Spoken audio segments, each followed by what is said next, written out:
Okey, baik. Alhamdulillah, minggu lepas kita selesai untuk bacaan mat dua harkat. Jadi kita buat pengulangan sedikit berkenaan dengan bacaan mat dua harkat. Cuma hari ini saya akan pecahkan sedikitlah berkenaan dengan mat, iaitu mat asli dan juga mat far'i. Seperti yang kita tahu, mat asli ni dia tidak mendatang ataupun tidak menjadi matnya itu disebabkan ada yang mendatang. Kalau mat far'i ni dia ada yang mendatang. Iaitu apa dia? Iaitu sukun ataupun hamzah. Itu bagi mat far'i lah. Untuk mat asli, dia memang nama pun asli ataupun asal. Jadi mat ni kerana apa? Kerana alif, waw dan juga ya. Kerana adanya huruf alif, adanya huruf waw, adanya huruf ya yang sukun ataupun yang mati, menyebabkan dia menjadi mat asli, dibaca dengan dua harkat. Cuma untuk mat far'i, dia ada sukun, dia ada hamzah. Bila ada sukun, dia jadilah panjang. Bila ada hamzah, dia jadilah panjang. Itu berkenaan dengan mat far'i lah. Jadi kita tengok satu persatu pengulangan pada mat asli. Untuk mat asli kita akan pergi kepada 4 ni dahulu sebelum kita pergi kepada mat far'i, iaitu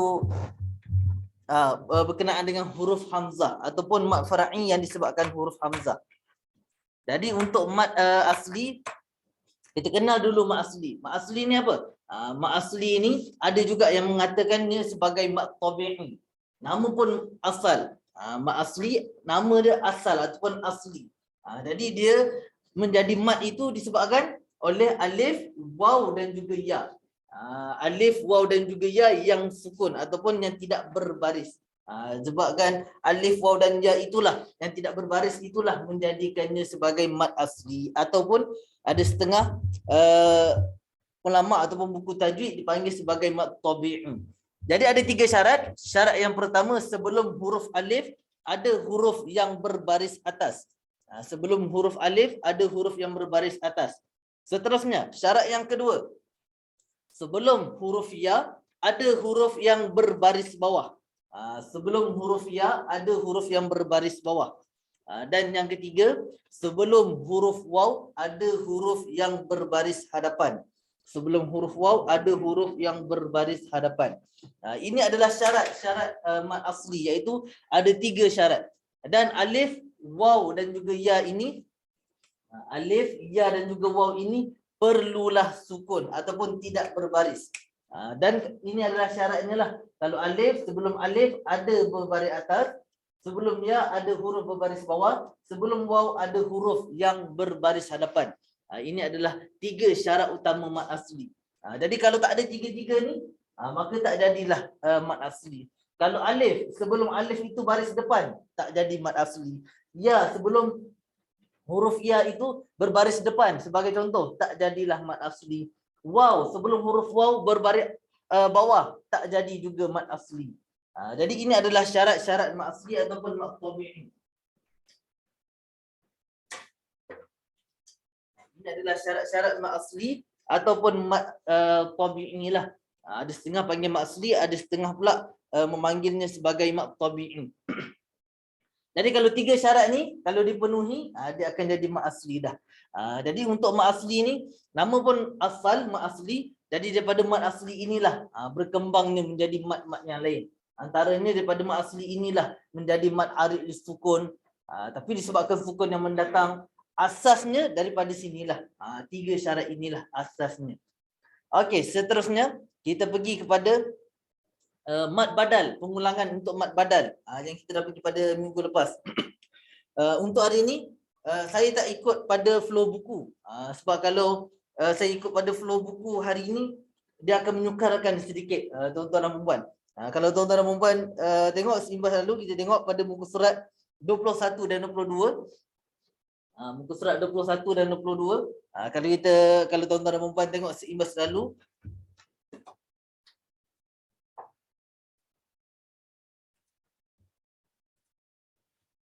okey, kalau tuan-tuan dan puan tengok seimbas lalu muka surat 21 dan muka surat 22 ni, muka surat 21 ada mat wajib muttasil, bacaan 4 harkat. Muka surat 22 pun ada juga mat wajib muttasil, 4 harkat. Jadi di situ saya takut tuan-tuan dan puan akan pening. Jadi untuk hari ni saya akan pergi terus sekali lalu mak wajib mutasil. Jadi mak wajib mutasil tu saya akan terangkan 4 dan 5 harakat lah. Untuk hari ni saya takkan terangkan lah 4 harakat dulu, kemudian 5 harakat dulu. Takut-takut akan memeningkan lah, ataupun akan menyukarkan kefahaman tuan-tuan dan puan. Jadi untuk muka surat 20 ni pun mak arid disukun. Hari ini muka surat 20 mak arid disukun ni saya takkan terangkan lebih mendalam lah untuk hari ini. Mak arid disukun dan juga mak lin. Sebab apa? Sebab di belakang ni ada lagi mak arid disukun, mak lin pada pelajaran ke-22 muka surat 22, iaitu bacaan mat 6 harakat. Jadi minggu hadapan saya akan terangkan lebih mendalam lah berkenaan dengan mak arid disukun dan juga mak lin. Cuma hari ni saya takkan pergi secara mendalam lah untuk mak arid disukun dan juga mak lin. Jadi itu adalah berkenaan dengan mat. Jadi mat badal. Apa dia mat badal? Mat adalah memanjangkan suara ataupun memanjangkan bacaan. Itu maksud mat. Mat adalah memanjangkan bacaan ataupun memanjangkan suara. Badal, apa maksud badal? Badal adalah tukar ataupun ganti. Ada setengah menggunakan istilah tukar, ada setengah menggunakan istilah ganti bagi badal. Jadi kalau digabungkan mat badal, apa maksud dia? Mat badal berlaku apabila bertemunya dua huruf hamzah. Bila bertemunya dua huruf hamzah, itu adalah mat badal. Mat bermaksud memanjangkan suara ataupun memanjangkan sebutan ataupun memanjangkan bacaan. Kalau badal bermaksud tukar. Jadi mat badal, mat berlaku apabila mat badal adalah apabila bertemunya dua huruf hamzah. Jadi apa yang kita badalkan? Kita badalkan ataupun kita tukarkan ataupun kita gantikan adalah hamzah. Kita gantikan hamzah menjadi mat. Jadi itu adalah mat badal. Sebagai contoh, inilah untuk bagi tuan-tuan dan puan senang faham, huruf hamzah kedua ditukarkan kepada huruf mat. Sebab itu dipanggil sebagai mat badal. Huruf hamzah kedua ditukar menjadi huruf mat. Okey, terhimpun dua huruf dalam dua huruf hamzah dalam satu kalimah. Huruf hamzah pertama adalah huruf hamzah yang berbaris. Huruf hamzah yang kedua adalah huruf hamzah yang bertanda sukun. Jadi akan menukarkan kita. Sebagai contoh, kita ambil perkataan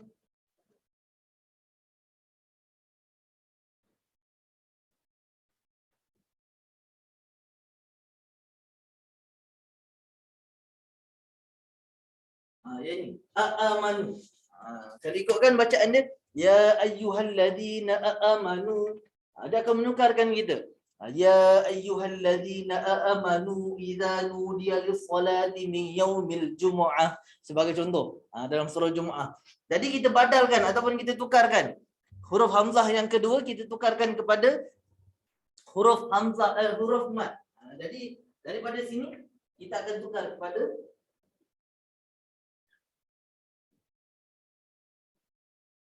dia akan jadi amanu. Daripada amanu jadi amanu. Memudahkan sebutan kita. Jadi ya ayyuhalladzina amanu idza nudiya lis-salati min yaumil jumu'ah. Jadi daripada amanu kita tukarkan amanu. Jadi hamzah yang kedua ni. Hamzah yang kedua. Dan boleh berlaku juga hamzah yang kedua ni sukun. Ya ayyuhalladzina amanu, amanu. Jadi kita tukarkan hamzah yang kedua ni kepada huruf mat. Ya ayyuhalladzina amanu, amanu.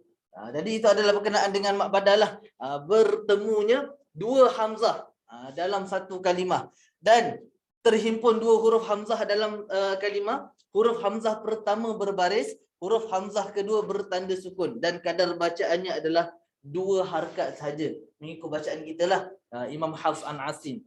Kalau imam-imam yang lain dia akan baca dengan, ada yang baca dengan 4 harakat, ada yang baca dengan 6 harakat.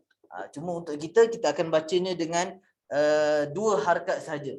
Ya ayyuhalladzina amanu kulu min thayyibati ma razaqnakum, sebagai contoh. Ya ayyuhalladzina amanu idza nudiya lis-shalah, sebagai contoh. Ada imam dia akan baca dengan 4 harakat ataupun 6 harakat. Ya ayyuhalladzina amanu. Cuma kita tak ikutlah bacaan tu. Untuk kita Imam Hafs an Asim, kita akan baca dengan 2 harakat sahaja. Kita akan baca dengan 2 harakat sahaja.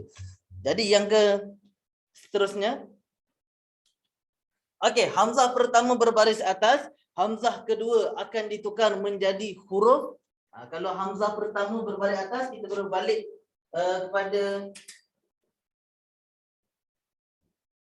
kepada syarat mat tadi.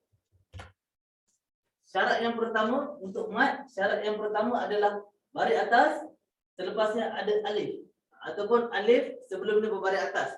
Syarat yang kedua, sebelum huruf ya ada huruf yang berbaris bawah. Dan syarat yang ketiga, huruf waw ada huruf yang berbaris hadapan. Ini adalah syarat mat asli. Ini adalah syarat mat asli. Jadi kalau huruf hamzah pertama berbaris atas, hamzah kedua akan ditukarkan menjadi alif. Hamzah kedua akan ditukarkan menjadi alif. Yang seterusnya, kalau hamzah yang kedua sukun, hamzah yang kedua itu nak tukar jadi apa? Kita tengok pada hamzah yang pertama. Hamzah pertama berbaris bawah. Jadi hamzah yang kedua akan ditukar menjadi huruf ya. Hamzah kedua akan ditukar menjadi huruf ya. Seterusnya, hamzah pertama berbaris hadapan, maka hamzah kedua kita akan tukar menjadi huruf waw. Hamzah kedua kita akan tukar menjadi huruf waw.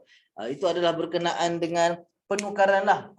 Kalau hamzah pertama berbaris atas, hamzah kedua itu kita akan tukar kepada huruf alif. Kalau hamzah yang pertama itu berbaris bawah, hamzah kedua yang sukun ataupun yang mati itu kita akan tukar kepada baris bawah. Kalau hamzah yang pertama adalah berbaris hadapan, hamzah yang kedua yang sukun itu kita akan tukar menjadi huruf waw. Kita akan tukar menjadi huruf waw. Seterusnya, kita pergi kepada contoh mat badal. Sebagai contoh, amana. Amana. Jadi kita akan tukarkan menjadi amana. Amana, 2 harakat. Kalau yang ini pula imanan. Imanan. Kita akan tukar menjadi imanan ataupun imana. Seterusnya, uktu. Uktu. Jadi uktu kita akan tukarkan menjadi huruf waw. Utu, hamzah yang kedua kita akan tukar menjadi huruf waw. Utu. Jadi ini adalah sifirnya lah. Kita akan tengok pada hamzah yang pertama baris apa. Kalau hamzah pertama baris atas, maka hamzah yang kedua yang sukun itu kita akan tukar menjadi alif. Kalau hamzah yang pertama berbaris bawah, hamzah sukun yang kedua itu kita akan tukar menjadi huruf ya. Dan kalau hamzah yang pertama itu berbaris hadapan, hamzah yang kedua yang sukun itu kita akan tukar menjadi huruf waw. Jadi ini adalah penukaran lah. Penukaran bagi mat badal. Dan mat badal ni kalau dalam resam Osmani kita ni, mashaf kita ni, dia dah siap-siap tukar dah. Dia dah siap-siap tukar. Cuma kita perlu tahu hukum dia lah. Hukum dia. Mana, imana, utu. Kalau ikut guru saya, senang cerita, apabila hamzah berbaris atas, selepasnya ada huruf alif, waw, ya, mat. Alif, waw, ya, mat, dia dikira sebagai mat badal di situ. Dia dikira sebagai mat badal. Seterusnya, kita pergi kepada mat badal selesai, kita pergi kepada mat iwad. Kita pergi kepada mat iwad. Untuk mat iwad, maksud mat adalah memanjangkan sebutan ataupun memanjangkan bacaan. Iwad adalah gantian. Iwad adalah gantian. Jadi apa yang kita ganti? Okey, mat iwad berlaku ketika waqaf. Wasal ataupun kita sambung bacaan dia tidak berlaku. Dia hanya berlaku ketika waqaf. Waqaf ni kita hentikan bacaan. Jadi mat iwad berlaku ketika waqaf sahaja. Mat iwad hanya ada pada tanwin baris atas sahaja yang berada di hujung kalimah. Mat iwad hanya ada pada tanwin baris atas sahaja yang berada di hujung kalimah. Dia tidak berada di tengah, hanya hujung kalimah sahaja. Seterusnya, mat iwad akan dibaca 2 harakat sebagai ganti sebutan tanwin. Mat iwad akan dibaca dengan 2 harakat sebagai ganti sebutan tanwin. Jadi apabila tanwin 2 baris atas, selepasnya ada alif, dia dikira sebagai mad iwad apabila kedudukan tanwin dan juga alif ini berada di hujung kalimah. Dan perlu diingat juga dalam Al-Quran akan ada ta marbuthah. Bagi contoh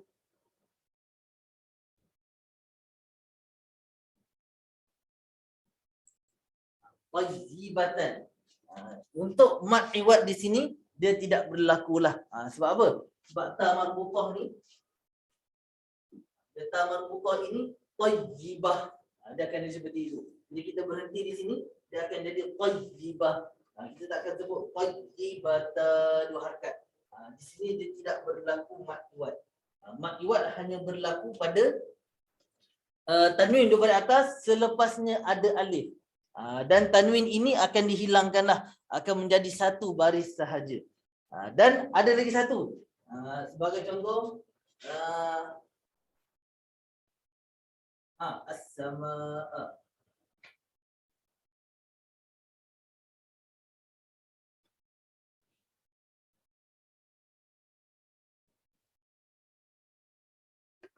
Okey.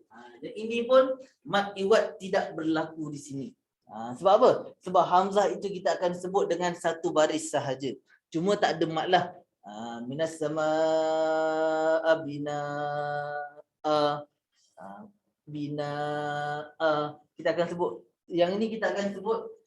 Ada setengah pendapat mengatakan kita akan sebut dengan satu baris sahaja. Ada setengah pendapat kita akan ambil 1/2 harakat. Minas samaa binaa. Dia akan jadi macam tu. Kalau kita berhenti, ada setengah pendapat minas samaa binaa. Macam tu. Ada setengah minas samaa binaa. Dia panjang sedikit. Dan di sini tak berlaku juga mad iwad di sini. Hanya berlaku pada tanwin dua baris atas selepasnya ada alif. Di situ ada setengah mengkategorikan sebagai mad iwad. Ada setengah pula mengkategorikannya sebagai sebutan hamzah sahaja. Itu berkenaan dengan mad iwad lah. Seterusnya, kita pergi kepada cara bacaan mad iwad, menggantikan tanwin berbaris 2 kepada berbaris 1 sahaja. Ini adalah contohnya. Bacaan asal adalah yusron. Kita akan baca dengan yusra. Daripada yusron, yusra. Ra tu 2 harakat lah. Yusron, yusra. Fa inna ma'al usri yusra. Fa inna ma'al usri yusra. Fa inna ma'al usri yusra. Jadi yusron, yusra. Ada kena seperti itulah pada bacaan mad iwad. Jadi mad iwad hanya berlaku apabila tanwin dua baris atas selepasnya ada alif. Tanwin dua baris atas selepasnya ada alif. Jadi untuk mad iwad, pengulangan mad iwad kita dah selesai. Seterusnya kita pergi kepada satu topik yang baru, iaitu mad tamkin. Untuk mad tamkin ini dia antara yang unik jugalah, dan tak banyak sebenarnya mad tamkin di dalam Al-Quran. Jadi untuk mad tamkin adalah huruf ya yang bersabdu dan berbaris di bawah, diikuti selepasnya dengan huruf ya mad. Diikuti selepasnya dengan huruf ya mad. Itu adalah mad tamkin. Iaitu mad tamkin apa dia? Mad tamkin adalah huruf ya yang bersabdu dan berbaris di bawah, diikuti selepasnya dengan huruf ya mad. Sebagai contoh,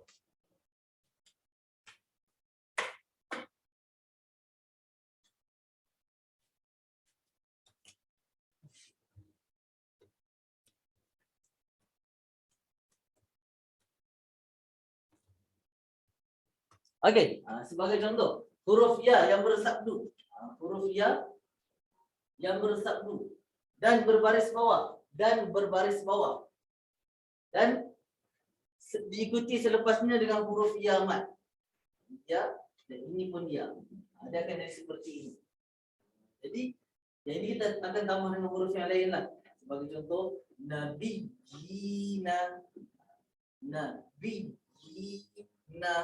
Jadi di sinilah berlakunya mad tamkin di situ.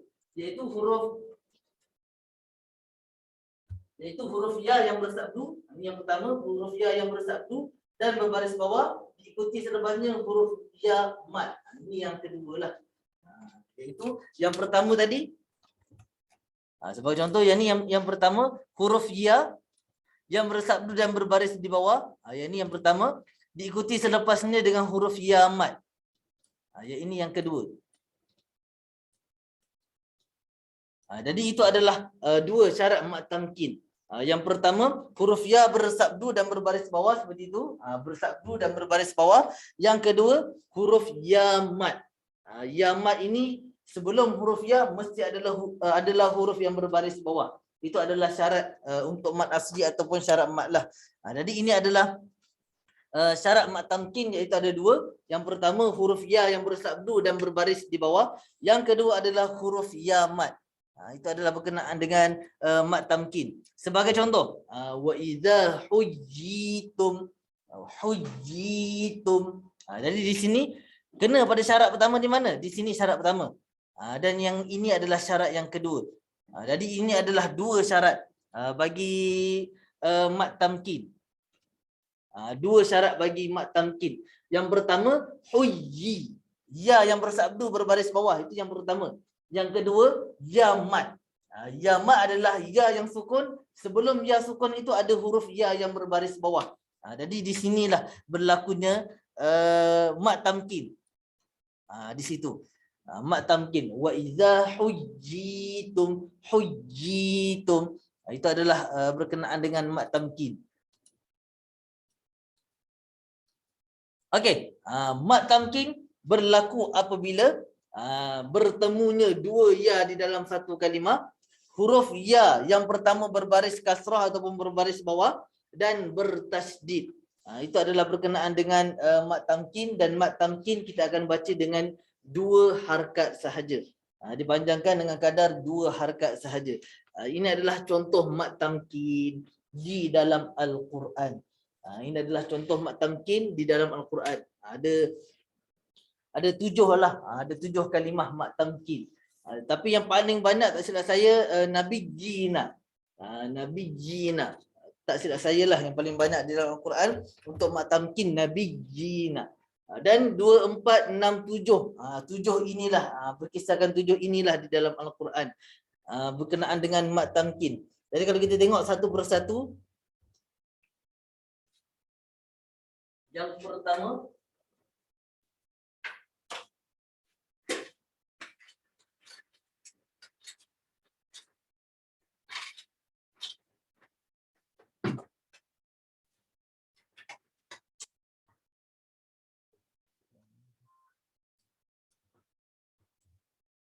okey, yang pertama kita ambil sebagai contoh wa idza hujjitum.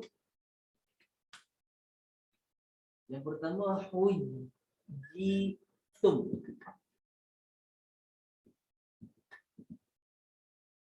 Hujjitum. Jadi syarat yang pertama bertemunya dua ya. Jadi ada dua ya di sini. Yang kedua, huruf ya yang pertama berbaris kasrah dan bertasydid. Ini ya yang dikatakan sebagai ya yang bertasydid, iaitu bersabdu dan berbaris kasrah ataupun berbaris bawah. Dan ya yang kedua ini adalah ya mad. Jadi ini adalah dua syarat untuk mat tamkin. Bertemunya dua ya. Ya yang pertama adalah ya yang bersabdu dan juga berbaris bawah. Ya yang kedua adalah ya yang mad ataupun ya tidak berbaris ataupun ya sukun. Itu berkenaan dengan perkataan hujjitum. Seterusnya kita pergi kepada illijina.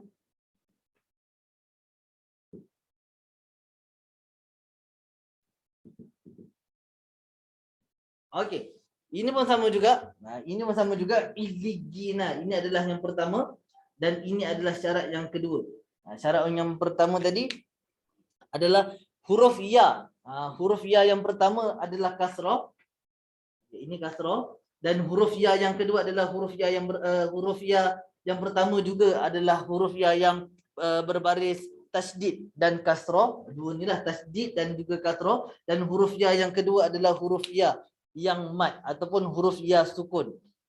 Huruf ya sukun, ya ini pada syarat yang kedua bagi mat asli lah, iaitu apabila huruf berbaris bawah selepasnya ada huruf ya yang menjadikannya sebagai mat asli.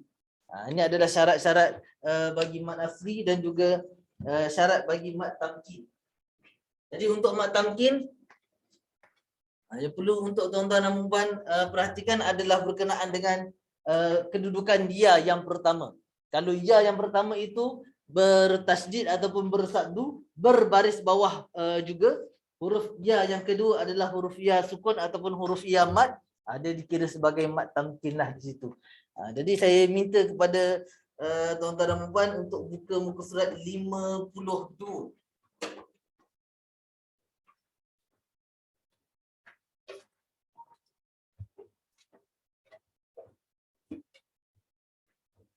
Lima puluh dua sekejap ya.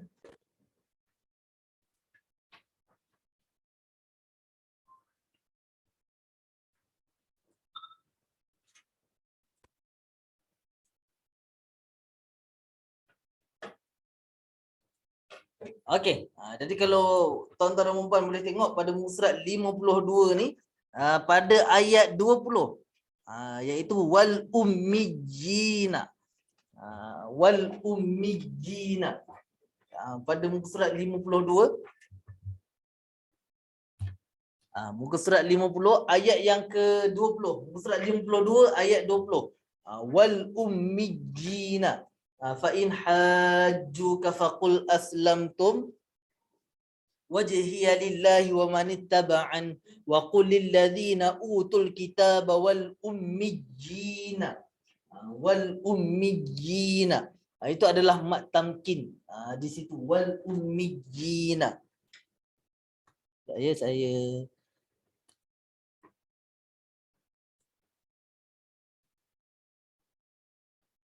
Saya zoom sikit. Di sini wal ummiyina. Fa in hajjuka faqul aslamtum wajhiya lillahi wa man ittaba'an wa qul lil ladzina utul kitaba wal ummiyina aslamtum. Fa in aslamu faqad ihtadaw wa in tawallaw fa innama 'alaikal balagh wallahu basirun bil 'ibad. Ini adalah mat tamkin. Yang kedua, untuk mat tamkin juga pada ayat ini, yang kedua adalah pada ni nabiyina di sini. Jadi ada dua lah, satu pada ayat 20, satu lagi pada ayat 21. Wal ummiyina dan juga an-nabiyina. Dua ini adalah mat tamkin yang berlaku dalam ayat inilah. Mat tamkin yang berlaku dalam ayat ini. Seterusnya, ayat ini juga ada yang kita dah belajar tadi, iaitu mat badal. Itu kalau tuan-tuan dan puan perasan pada ayat 20 ini utu wa qul lil ladzina utu. Ayat 20 wa qul lil ladzina utu. Di sini adalah mat badal berlakunya di sini. Utu. Seterusnya, kalau ayat 22 wal akhirah, di sini pun adalah mat badal. Utu dan juga ayat 22 wal akhirah. Jadi itu adalah dua contoh mat badal dan juga mat tamkin yang ada pada muka surat 52. Kalau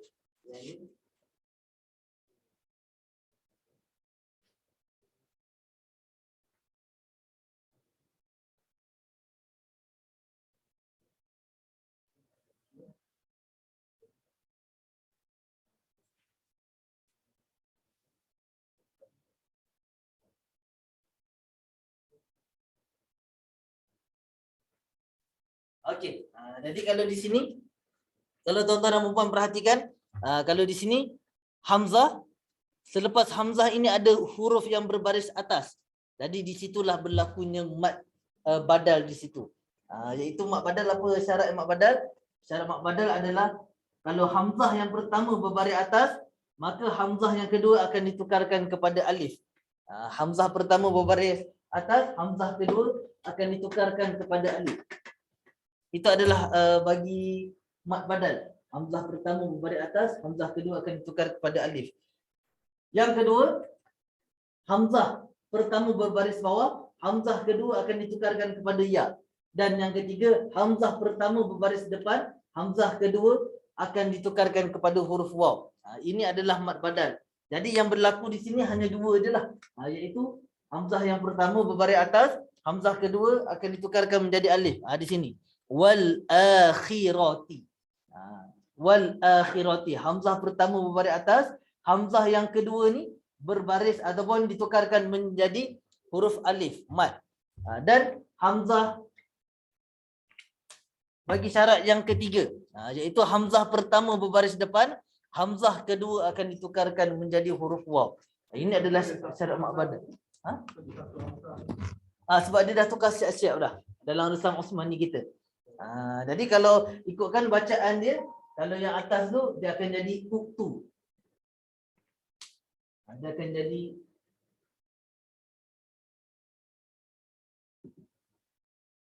akan jadi uktu bagi yang atas tu lah. Jadi dalam Rusam Osmani kita dia dah tukar dah siap-siap. Itu bagi yang atas, bagi yang bawah kalau ikutkan dia akan jadi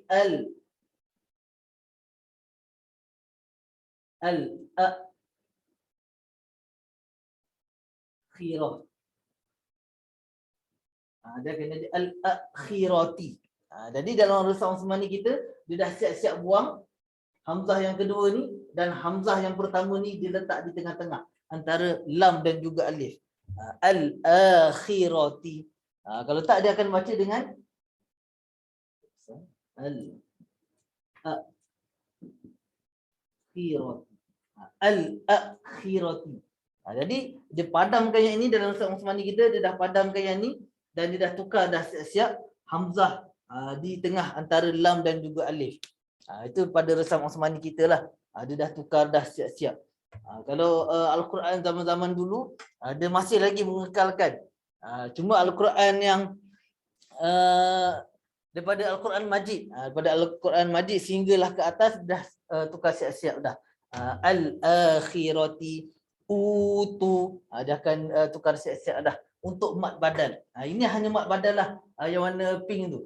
Seterusnya kita pergi kepada mad tamkin. Untuk mad tamkin, wal ummiyina an-nabiyina. Di sini kalau kita tengok pada syarat mad tamkin, wal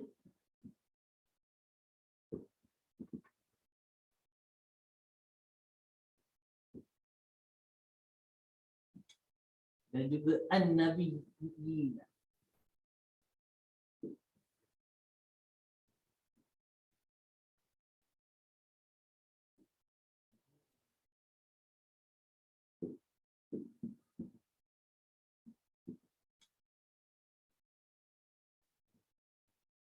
Okey, jadi syarat bagi mad tamkin ialah yang pertama adalah huruf ya. Yang pertama adalah bersabdu dan berbaris bawah. Ini syarat yang pertama. Syarat yang kedua, huruf ya yang kedua adalah huruf ya yang sukun ataupun huruf ya mad. Jadi yang pertama dah kena dah kat sini. Yang pertama di sini huruf ya yang bertasydid ataupun berbaris sabdu dan juga berbaris bawah. Ada dua baris di sini. Dan ya yang kedua adalah ya yang sukun ataupun ya mad. Jadi di sini dah kena dah. Jadi di sini lulus pada syarat mad tamkin. Dan berlakunya lah mad tamkin pada bacaan wal ummiyina, wal ummiyina. Dan yang kedua an-nabiyina pun sama juga, syarat yang pertama dah kena, iaitu hamzah. Hamzah pula ya. Ya yang bersabdu dan juga berbaris bawah. Seterusnya ya yang kedua adalah ya yang sukun ataupun ya mad. Jadi di sini pun kena juga pada syarat mad tamkin. Dan di dalam Al-Quran kadang-kala ya ini ditulis dengan kepala ya. Seperti yang tuan-tuan dan puan boleh tengok dalam Al-Quran pada muka surat 52 tu dia akan ditulis dengan kepala ya. Untuk memudahkan penulisan lah. Dia akan tulis dengan kepala ya. Jadi kepala ya ni pengganti kepada ya yang sukun itu. Pengganti kepada ya yang sukun. Kalau ikutkan sepatutnya adalah ya yang solid ataupun bentuk ya, tapi ditukarkan kepada kepala ya. Begitu juga dengan perkataan yang ini. Wal ummiyina, dia mudahkan penulisan, dia letak kepala ya.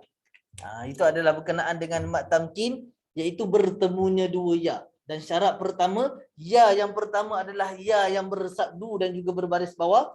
Ya yang kedua adalah ya mat ataupun ya sukun. Jadi itu adalah berkenaan dengan mat tamkin. Itu dan syarat-syaratnya, contoh tuan-tuan dan puan-puan boleh tengok dalam muka surat 52. Ada dua contoh. Ada sebenarnya untuk mat tamkin ni banyak. Antaranya dalam muka surat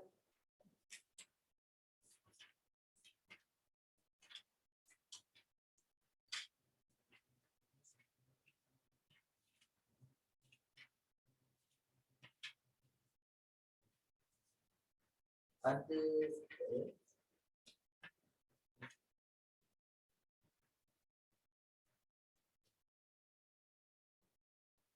okey, saya minta kepada tuan-tuan dan puan untuk buka muka surat 27. Muka surat 27. Jadi dalam muka surat 27 pun ada juga berlakunya mat tamkin. Wal kitabi wan nabiyina wan nabiyina. Muka surat 27. Pada ayat yang 177 baris yang ketiga. Baris yang ketiga. 1 2 3. Wan nabiyina. Baris yang ketiga. 1 2 3. Muka surat 27 baris yang ketiga. 1 2 3. Wan nabiyina. Di situ pun berlakunya contoh mat tamkin. Jadi untuk mat tamkin kita akan baca dengan dua harakat sahaja. Kita akan baca dengan dua harakat. Sebagai contoh, man amana billahi wal yaumil akhiri wal malaikati wal kitabi wan nabiyina dia akan baca seperti itu. Jadi saya minta kepada tuan-tuan perempuan untuk ikut saya baca perkataan wan nabiyina.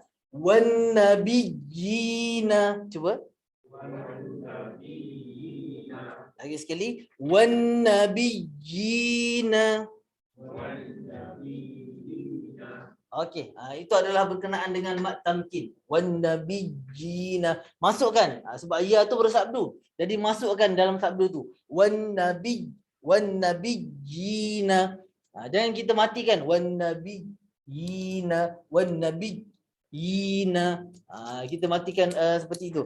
Kita sebut dengan sabdu wan nabiyina.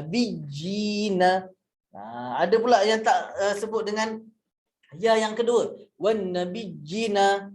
Jadi ya yang kedua ni kena tengok, ya yang kedua ni adalah ya yang mat ataupun ya sukun. Jadi kena panjang di situ dua harakat. Itu yang memanjangkan bacaan. Wan nabiyina. Kalau kita baca wan nabiyina, dia tak jadi mat badal di situ. Dia akan jadi hanya sabdu dan ya berbaris bawah saja. Jadi untuk bacaan kena panjangkan dengan kadar dua harakat. Wan nabiyina. Jangan kita lajukan bacaan wan nabiyina. Itu adalah bacaan yang tidak tepatlah. Dan bacaan yang tepatnya adalah bacaan yang kita panjangkan dengan kadar dua harakat. Jadi itu adalah berkenaan dengan mat tamkin. Seterusnya kita pergi kepada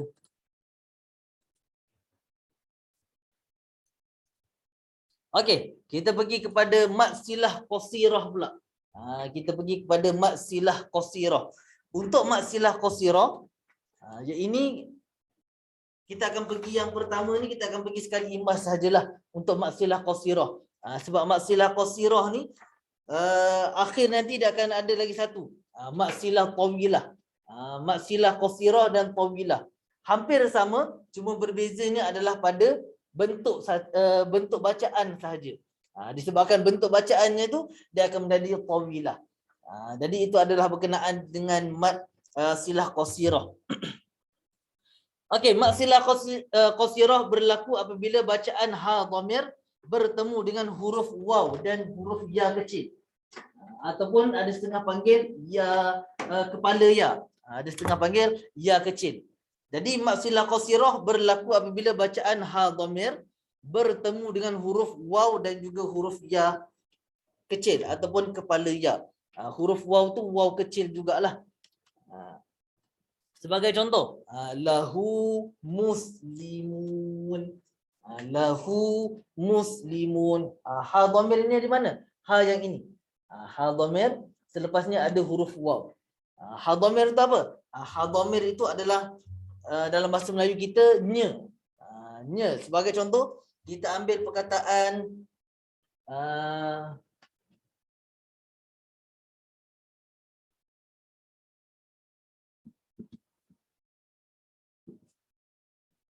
sayyaratuhu. Sebagai contoh yang atas, sayyarah.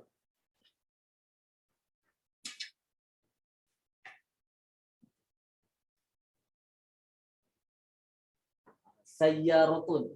Sebagai contoh, sayyaratun. Sayyaratun ni maksudnya apa? Kereta. Tapi bila sayyaratuhu akan jadi keretanya. Nya inilah dipanggil sebagai ha dhamir. Kalau sayyaratun kereta, sayyaratuhu keretanya. Itu adalah berkenaan dengan ha dhamir. Seterusnya kita pergi kepada contoh kitabun. Kitabun maksudnya buku. Kalau kitabuhu, dia akan jadi bukunya. Disebabkan ada ha, kitabuhu, ha berbaris depan. Kalau kitabun, dia menjadi buku, kitabun buku. Tapi bila kitabuhu ada ha yang ni, dia akan jadi bukunya. Jadi ha dhamir ni apa? Ha dhamir adalah ha, kalau dalam bahasa Melayu kita panggil hanya. Ha yang menunjukkannya, kepunyaannya. Jadi itu adalah berkenaan dengan ha dhamir. Ha dhamir ni kalau dalam bahasa Arab dia banyaklah. Hu, ha, hum, hunna, ada banyaklah. Cuma untuk hari ini, untuk dalam Al-Quran, dia akan menggunakan ha, hu sahaja. Hunna tak termasuk, hum tak termasuk, hunna pun tak termasuk. The hu sahaja. Kitabuhu sebagai contoh, bukunya, sayyaratuhu, keretanya, ghurfatuhu, biliknya. Ghurfatun bilik, ghurfatuhu biliknya.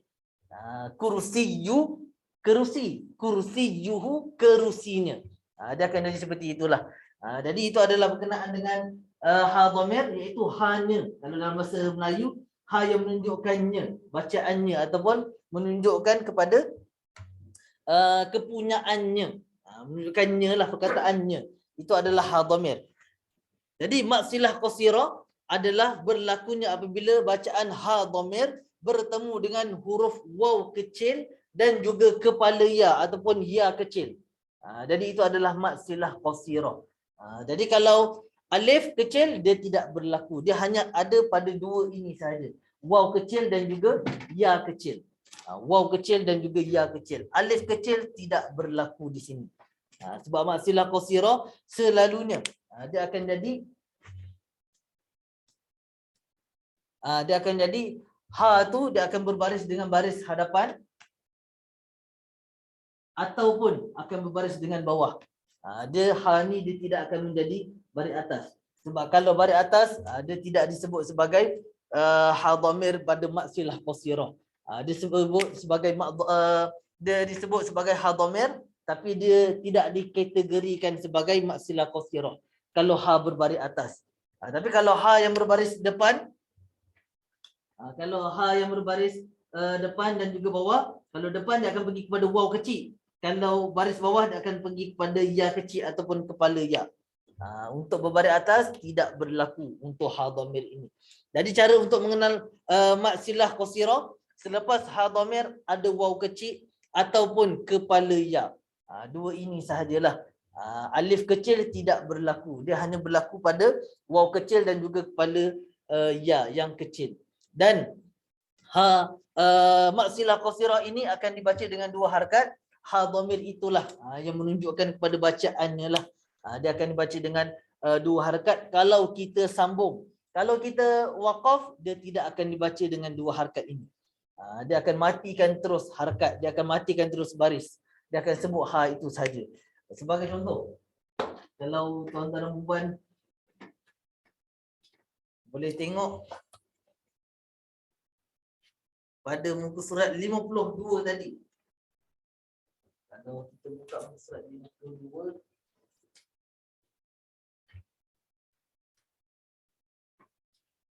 jadi saya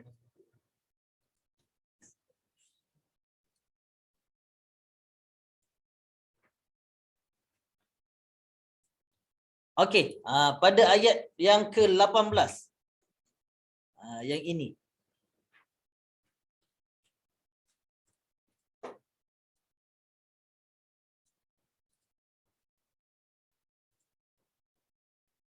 Yang itu. Ayat 18. Syahidallahu annahu hu di situ. Itulah mad silah qasirah. Ha dhamirnya di situ. Syahidallahu annahu. Jadi ha dhamir selepasnya ada huruf waw yang kecil. Ha dhamir selepasnya ada huruf waw yang kecil. Itu adalah berkenaan dengan ha dhamir. Dan kalau tuan-tuan dan puan perasan, pada ayat ini juga yang ini la ilaha illahu. Jadi di sini pun tak disebut sebagai ha dhamir, alif kecil tidak ada ha dhamir. Hanya waw dan juga kepala ya sahaja yang menunjukkan kepada ha dhamir. Pada ayat yang ke-18, syahidallahu annahu la ilaha illa huwa wal malaika wa ulul ilmi qa'iman bil qist. Itu berkenaan dengan ha dhamir dan disebut juga sebagai maksilah qasirah. Maksilah qasirah. Beza untuk maksilah qasirah dan juga maksilah tawilah hanya ada tanda bacaan sahaja. Itu nanti kita akan pergi kepada maksilah tawilah untuk lebih mendalam lah. Dan kalau tuan-tuan dan puan boleh tengok pada muka surat sebelahnya, iaitu muka surat 51 pada ayat yang ke-14. Yang daripada bawah, muka surat 51, 1, 2, 3, 4. 4 daripada bawah. Yang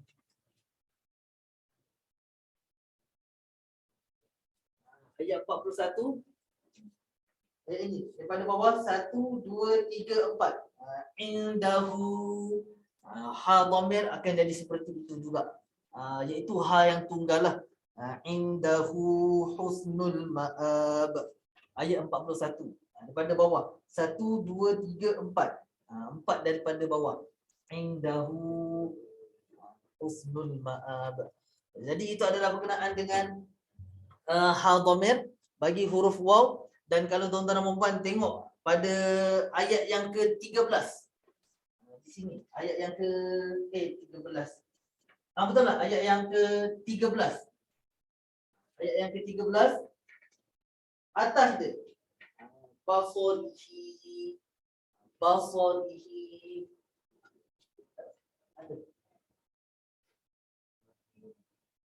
Okey. Jadi kalau tuan-tuan dan puan tengok pada yang ini, ayat yang ke-13, basarihi. Itu pun ha dhamir juga. Itu basarihi. Jadi ayat 13 atasnya. Ayyu binafsirihi, binafsirihi. Jadi binafsirihi.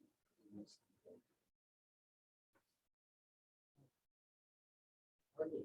Binafsirihi. Jadi itu adalah berkenaan dengan ha dhamir bagi huruf ya ataupun kepala ya. Ha yang berbaris bawah, selepasnya ada kepala ya ataupun ya kecil. Binasrihi, yu'ayyidu binasrihi may yasha. Jadi saya minta kepada tuan-tuan dan puan, kita pergi kepada ayat yang ke-18 ini. Ayat yang ke-18. Okey, kita baca sama-sama untuk ayat ini. Ikut saya. Syahidallahu annahu la ilaha illa Sekali. Syahidallahu annahu la ilaha illahu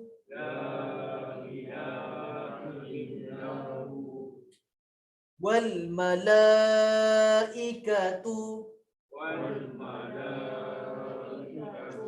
wa ulul ilmi qa'iman bil qist. La ilaha illahu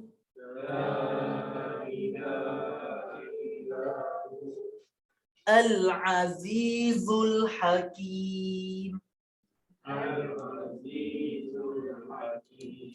Okey, untuk di sini kita pecahkan sedikit ayatnya. Jadi syahidallahu di sini berkenaan dengan bacaan pelbagai yang kita dah pergi pada pelajaran 10. Syahidallahu. Apabila ada huruf yang berbaris atas, selepasnya ada kalimah lafzul jalalah ataupun kalimah Allah, kita akan baca dengan tebal. Syahidallahu. Kemudian kita pergi kepada wal malaika. Ini adalah alif lam. Alif lam qamariyah. Wal malaikatu. Alif lam qamariyah. Seterusnya, yang ini qa'iman bil qisti. Qa'iman bil qisti. Ini adalah berkenaan dengan bacaan iqlab. Apabila tanwin dua baris atas bertemu dengan huruf ba, dia akan jadi bacaan iqlab. Dan la ilaha illa huwal azizul hakim. Ini adalah bacaan alif lam qamariyah dan juga mad arid disukun di hujung inilah.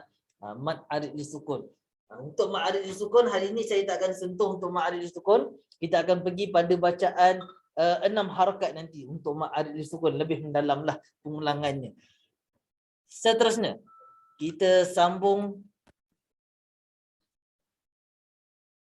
berkenaan dengan mad silah qasirah tadi. Selepas ha dhamir ada waw kecil atau kepala ya. Jadi ini adalah penunjuk ataupun ini adalah syarat bagi mad silah qasirah. Waw kecil dan juga kepala ya.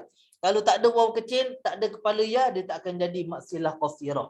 Dia tidak akan jadi mad silah lah di situ. Okey, untuk mad silah qasirah hanya dibaca dengan 2 harakat sahaja.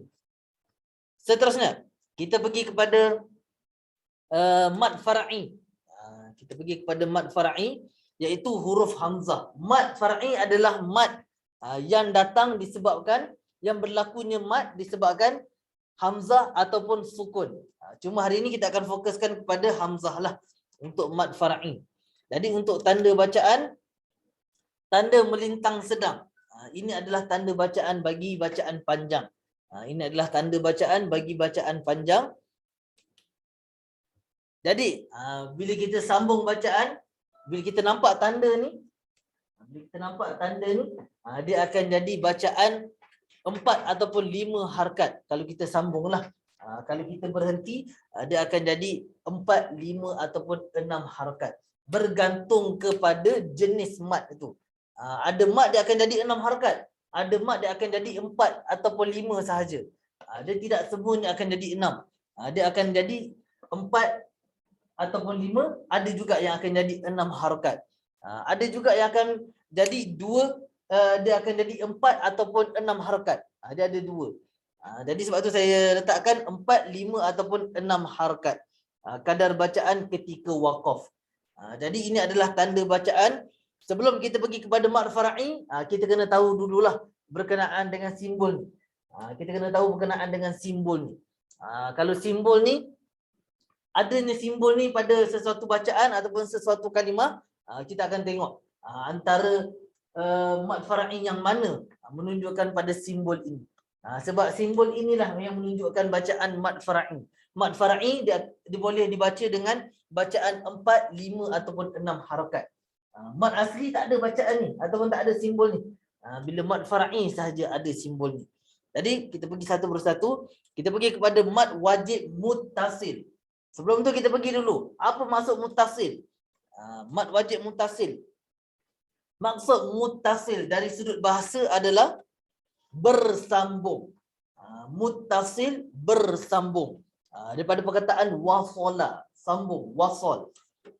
Seterusnya, maksud mad wajib muttasil adalah bacaan panjang pada huruf mad yang bertemu dengan hamzah di dalam satu kalimah.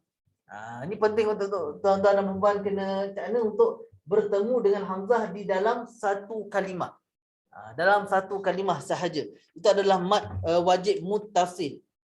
Kata kuncinya, mad bertemu hamzah dalam satu kalimah.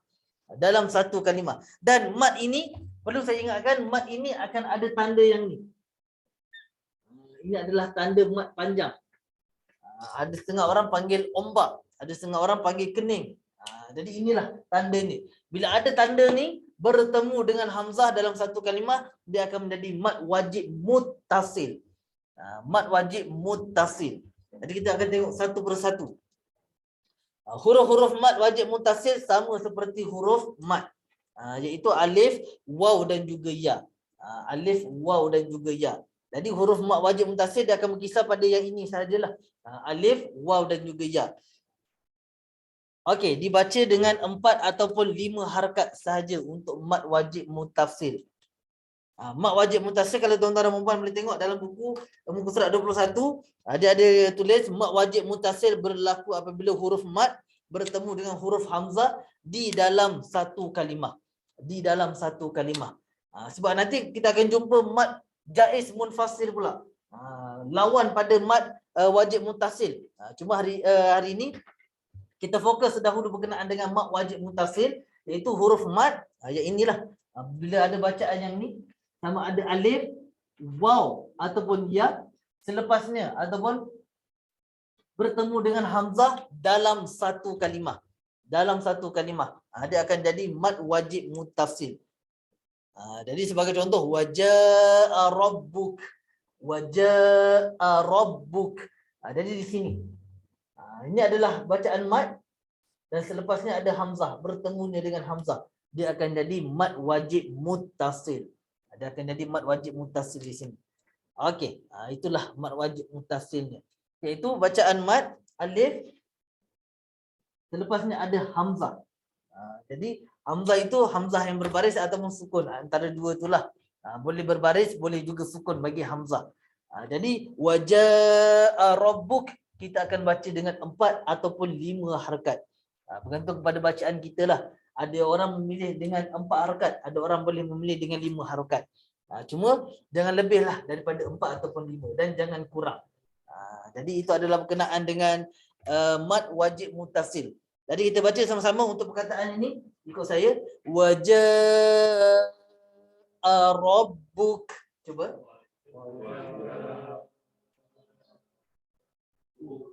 Lagi sekali, waja'a rabbuk. Okey, yang pertama tadi kita ambil 4, yang kedua kita ambil dengan 5 harakat. Jadi macam mana kita nak tentukan antara 4 ataupun 5? Bergantung kepada cara bacaan kita. Kalau kita baca laju, waja'a rabbuk, kita akan kira dengan lajulah. Kalau kita baca dengan perlahan, waja'a rabbuk, dia akan kira perlahan ataupun kita akan orang kata panjangkan dengan kadar yang perlahan. Tapi kalau kita baca lebih perlahan, waja'a rabbuk, lagi perlahan kita kira. Jadi kiraan itu bergantung kepada cara bacaan kita. Kalau kita baca laju, waja'a rabbuk, waja'a rabbuk, dia akan kira dengan laju lah. Kalau kita baca perlahan, kita akan kira dengan perlahan. Itu cara kira untuk bacaan mad. Tak kisahlah mad wajib ke, mad jaiz ke, mad ada sukun dan sebagainya, bergantung kepada bacaan kita. Okey, ini adalah contoh mad wajib muttasil bagi alif, adha'at ataupun as-sama'. Dia akan matikan huruf hamzah ni dengan bunyi hamzah. As-sama'. Dia akan baca seperti itu. Okey, jadi kita baca sama-sama untuk contoh mak wajib mutasil bagi alif. Ikut saya. Ad. Cuba. Lagi sekali. Ad.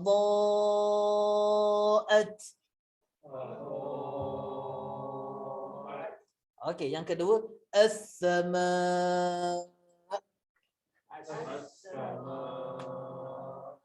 Okey, ini juga adalah alif lam syamsiah. Kalau kita yang dah belajar sebelum ni pada pelajaran 4 alif lam syamsiah. Jadi ini adalah mad wajib muttasilnya. As-sama. Dia akan baca dengan 4 ataupun dengan 5 harakat. Itu pada alif.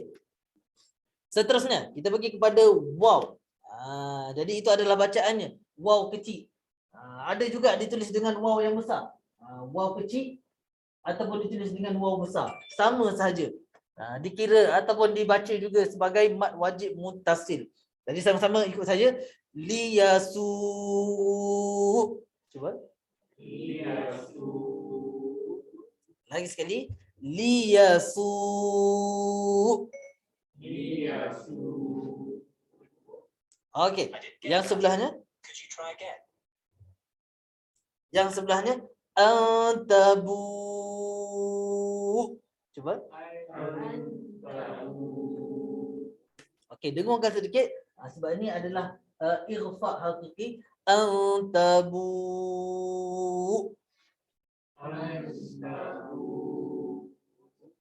Okey, jadi ini adalah berkenaan dengan mad wajib muttasil. Mad wajib muttasil apabila waw dan ada tanda atas ni ataupun tanda mad selepasnya ada hamzah, dia dikira sebagai mad wajib muttasil. Begitu juga dengan alif, apabila alif dan atasnya ni ada tanda mad, dia dikira sebagai mad wajib muttasil apabila bertemu dengan hamzah dalam satu kalimah. Apabila bertemu dengan hamzah dalam satu kalimah. Dan yang ketiga adalah berkenaan dengan bacaan ya. Jadi tuan-tuan dan puan ikut saya. Hani.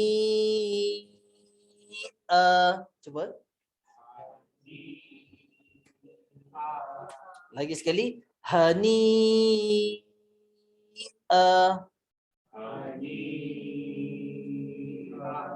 Okey, yang kedua. Di sini.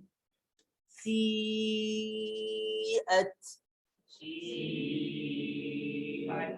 Lagi sekali. Si'at.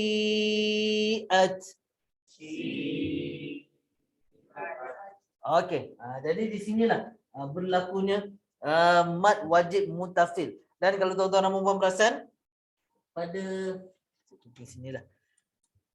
Pada kalimah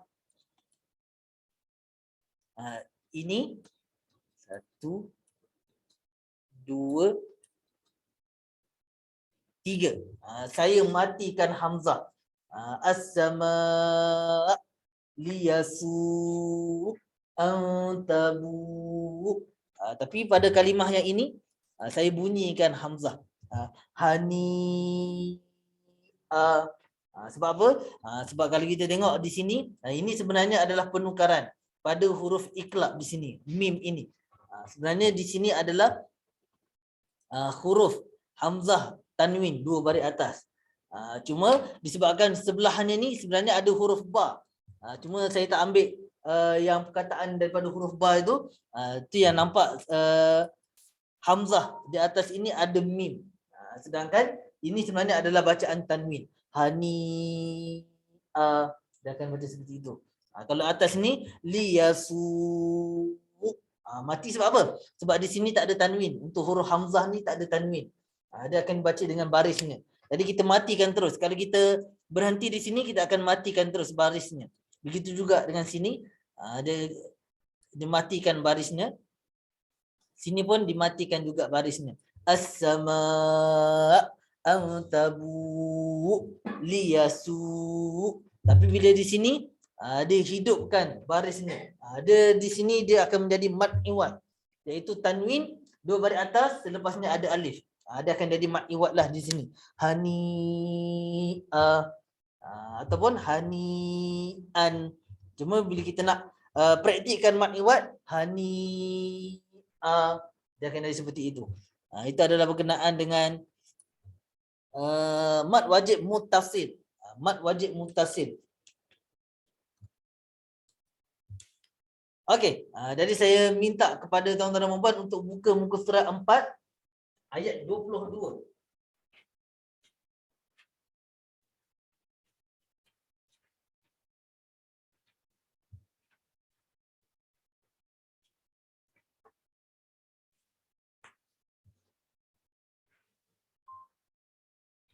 Okey, itulah mad wajib muttasilnya. Jadi kita baca sama-sama untuk muka surat 22 ni, muka surat 4 ayat 22. Tuan-tuan dan puan ikut saya. Yang ni 22 kita akan baca yang atas lah. Alladhi ja'alana. Okey. Jadi sama-sama untuk kita baca ikut saya. Alladhi ja'ala lakumul arda firasyan was-samaa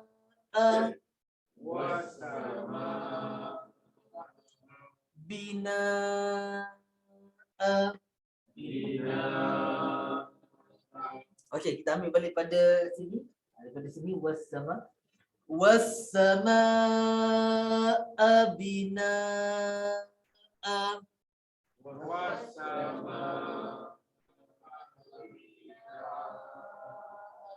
Lagi sekali. Was-samaa binaa.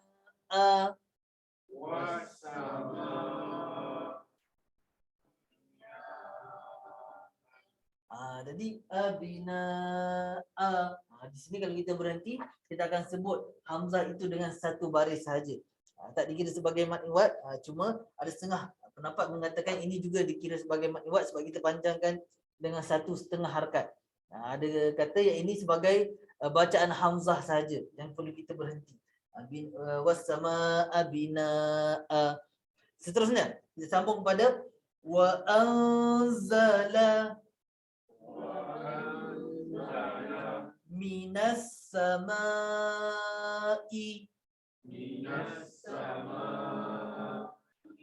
ma'a fa akhraja bihi minas samarati rizqan lakum. Seterusnya fala taj'alu lillahi andada wa antum ta'lamun.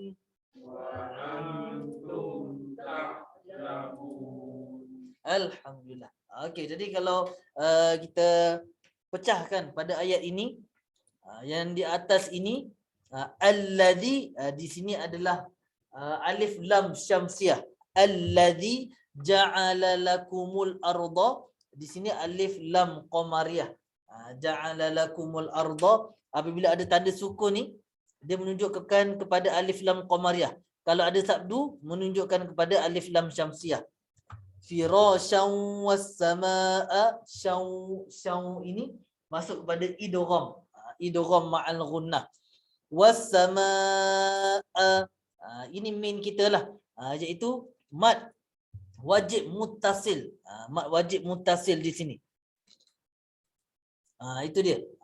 Was-samaa, itu adalah mad wajib muttasil. Seterusnya binaa pun sama juga adalah mad wajib muttasil. Wa anzala, di sini berlakunya di sini berlakunya ighfa haqiqi.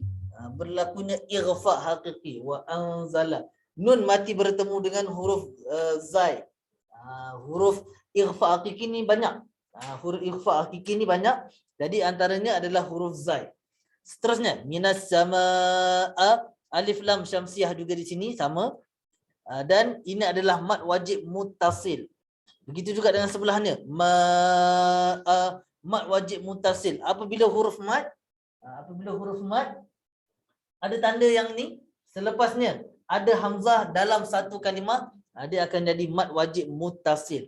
Dan ini tak kira lah alif, waw ataupun ya, kalau berbaris atas, bawah, depan ada tanda ni, dia akan sebelahnya ada hamzah, dia akan jadi mad wajib muttasil. Dan kalau kita pecahkan lagi, ma'an fa'akhraja bihi, di sini adalah mad silah qasirah. Mad silah qasirah yang baru kita belajar tadi, iaitu apabila ha dhamir selepasnya ada kepala ya yang kecil ataupun ya kecil, dia akan disebut sebagai mad silah qasirah. Minas samarati rizqan lakum. Ini idgham juga, iaitu idgham bilal ghunnah. Idgham bilal ghunnah dua huruf saja, iaitu huruf lam dan juga huruf ra. Fala taj'alu lillah, ini juga adalah ighfa hakiki. Yang ini kalau kita berhenti di sini, dia akan jadi mad iwad. Kalau kita berhenti di sini. Kalau kita sambung, dia akan jadi idgham ma'al ghunnah. Dia ada dua hukum di sinilah. Andada, dia akan jadi mad iwad. Tapi kalau andada wa antum, dia akan jadi idgham ma'al ghunnah. Di sini ighfa haqiqi, di sini ma'arid lisukun. Jadi untuk penekanan, iaitu pada yang inilah mad wajib muttasil, iaitu hamzah. Sebelum hamzah itu ada huruf mad, iaitu alif, waw dan ya yang bertanda, panjang ataupun yang bertanda mad. Yang inilah yang bertanda mad ini, kalau ada dan dia bertemu dengan hamzah dalam satu kalimah, dia disebut sebagai mad wajib muttasil. Kalau dia tak bertemu dengan hamzah dalam satu kalimah, dia akan panggil dengan mad yang lain lah, yang akan kita belajar kejap lagi insya-Allah. Seterusnya kita pergi kepada mad jaiz munfasil. Mad jaiz munfasil. Okey, untuk mad jaiz munfasil ini adalah lawan kepada mad wajib muttasil tadi. Kalau mad wajib muttasil, apabila ada tanda ni dan juga hamzah dalam satu kalimah, dia akan jadi mad wajib muttasil. Tapi kalau kita tengok pada penekanan pada mad jaiz munfasil, kita tengok dulu munfasil bermaksud terpisah di dalam dua kalimah yang berbeza. Jadi mad jaiz munfasil adalah bacaan panjang pada huruf mad yang bertemu dengan hamzah di dalam dua kalimah yang berbeza. Kalau satu kalimah mad wajib muttasil, tapi kalau dua kalimah dia akan jadi mad jaiz munfasil. Ataupun ada setengah orang menyebut dengan mad munfasil sahaja. Ada setengah orang tadi dia menyebut dengan mad muttasil.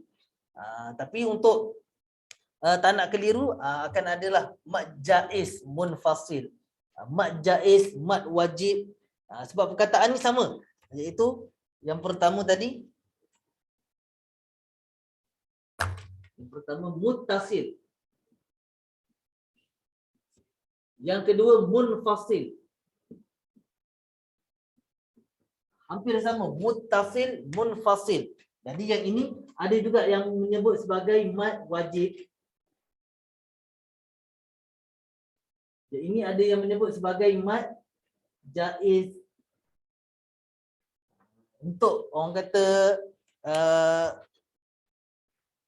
untuk penukaran lah, supaya tidak keliru. Mad wajib dan juga mad jaiz. Mad wajib dan juga mad jaiz untuk tidak keliru. Dan ada setengah panggil mad munfasil, mad muttasil. Cuma saya tak galakkan lah, takut tuan-tuan dan puan keliru. Jadi untuk senang, kita ambil mad wajib ataupun mad jaiz lah untuk penekanan. Jadi maksud mad jaiz munfasil ataupun mad jaiz adalah bacaan panjang pada huruf mad yang bertemu dengan hamzah di dalam dua kalimah yang berbeza. Di dalam dua kalimah yang berbeza. Kalau mad muttasil ataupun mad wajib dalam satu kalimah. Kalau mad munfasil dalam dua kalimah yang berbeza. Sebagai contoh, kita tengok penerangan pada mad jaiz munfasil berlaku apabila huruf mad alif waw ya bertemu dengan huruf hamzah di dalam dua kalimah. Sebagai contoh, fala isma alaih. Dan di sini juga mad jaiz munfasil akan dibaca dengan 4 ataupun 5 harakat. 4 ataupun 5 harakat. Jadi saya minta kepada tuan-tuan dan puan untuk ikut saya. Kita baca untuk mad jaiz munfasil. Ikut saya. Fala isma. Cuba. Lagi sekali. Fala isma alaih. Lagi sekali. Fala isma alaih. Okey, ini adalah mad jaiz munfasil yang dibaca dengan 4 ataupun dengan 5 harakat. Yang dibaca dengan 4 ataupun 5 harakat bagi mad jaiz munfasil. Jadi saya tekankan lagi sekali, untuk mad jaiz munfasil apabila huruf mad alif waw ya ada pula tanda yang ni bertemu dengan hamzah dalam 2 kalimah, dia akan disebut sebagai mad jaiz munfasil. Dalam 2 kalimah. Kalau tadi 1 kalimah, kalau dalam 1 kalimah tadi mad wajib muttasil, 2 kalimah mad jaiz munfasil. Dia jadi 2 kalimah.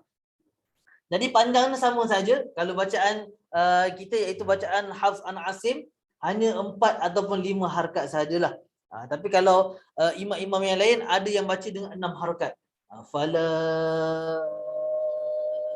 isma alaih, 6 harakat. Tapi pada kita samakan saja 4 dan 5 harakat sahaja. Jadi kekeliruan mungkin tak berlakulah. Cuma bentuk sajalah. Tuan-tuan dan puan mungkin keliru pada bentuk dan juga pada nama. Dalam 1 kalimah mad apa, 2 kalimah mad apa. Cuma pada bacaan dua-dua sama, 4 dan 5. Kita kalau ikut bacaan Imam Hafs an Asim tak ada kekeliruan lah pada harakat bacaan. Tapi kalau nama mungkinlah kita keliru. Itu berkenaan dengan mad jaiz munfasil dan juga mad wajib. Seterusnya, contoh mad jaiz munfasil. Sebagai contoh, tabbat yada abi lahabin wa tab. Ini adalah contoh yang pertama. Kita lagi insya-Allah kita pergi pada contoh yang kedua. Jadi saya minta kepada tuan-tuan dan puan untuk ikut saya yang ini dahulu. Untuk bacaan yang belah kanan dahulu. Sama-sama ikut saya. Tabbat. Cuba. Yada abi lahabin wa tab.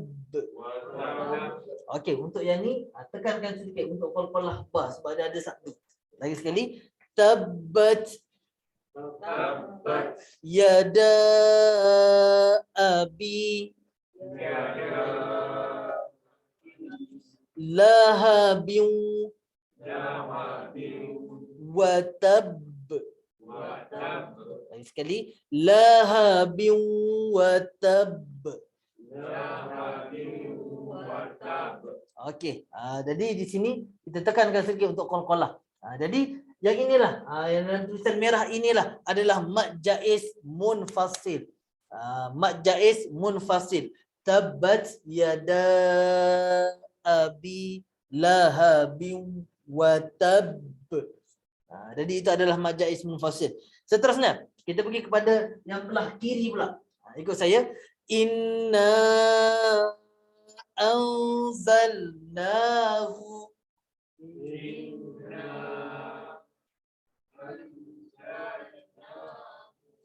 fi lailatil qadr. Getarkan sikit lidah kita. Qadr. Lagi sekali. Inna anzalnahu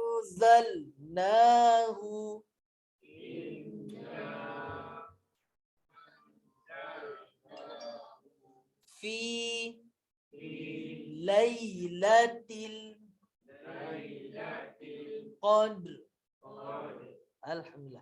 Jadi yang tulisan merah inilah berkenaan dengan mad jaiz munfasilnya. Dan inna anzalnahu, jadi saya katakan hu ini merujuk kepadanya. Kalau ikut pada ayat ni, inna anzalnahu fi lailatul qadr, sesungguhnya kami telah menurunkannya. Nya ni bermaksud Al-Quran lah. Telah menurunkannya fi lailatul qadr. Fi lailatul qadr, pada malam Lailatul Qadar. Dan ada juga yang mengatakan ni bermaksud Ramadan. Cuma lebih tepat adalah fi lailatul qadr ni malam Lailatul Qadar dalam bulan Ramadan. Inna anzalnahu, bermaksud hu ni berbalik kepada Al-Quran lah. Itu ada pendapat-pendapat ulama sajalah. Seterusnya kita pergi yang bawah dia. Contoh yang belah kiri bawahnya, ikut saya. Wa ma adraka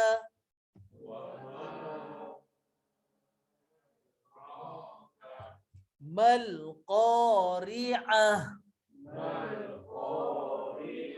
Lagi sekali. Wa ma adraka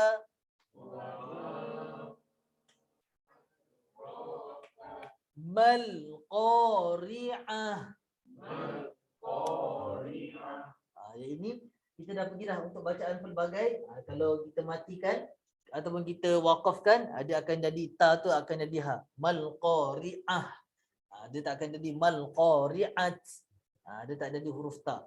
Itu adalah bacaan yang pelbagai. Dan saya nak highlightkan pada mad jaiz munfasil, wa ma adraka. Wa ma adraka. Kita akan baca dengan 4 ataupun dengan 5. Seterusnya, kita baca untuk yang belah kiri. Untuk saya, inna a'tainakal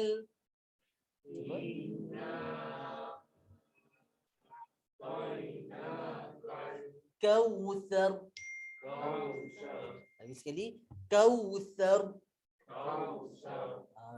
Getarkan lidah kita, kautsar. Sebab di sini dia akan baca dengan tebal, kautsar. Tapi kalau di sini dia akan baca dengan nipis. Nipis sedikitlah berbanding yang bawah. Al-qad, qad. Kalau ini kautsar, bergetar lidah kita. Lagi sekali untuk kita baca, inna a'tainakal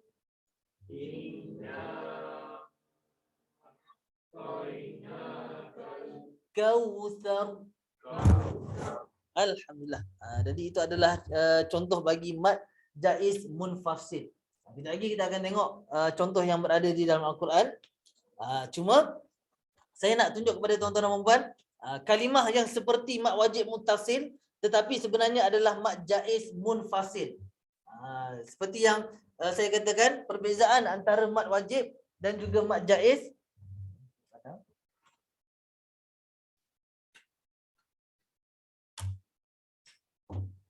Okey, ini kita ambil mad wajib. Ini kita ambil mad jaiz.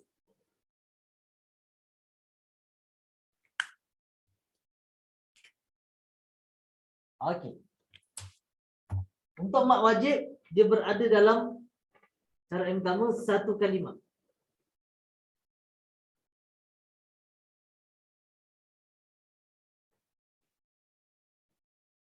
Dua kalimah.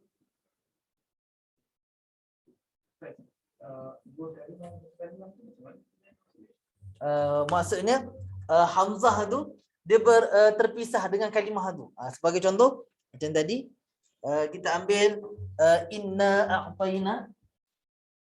Contoh inna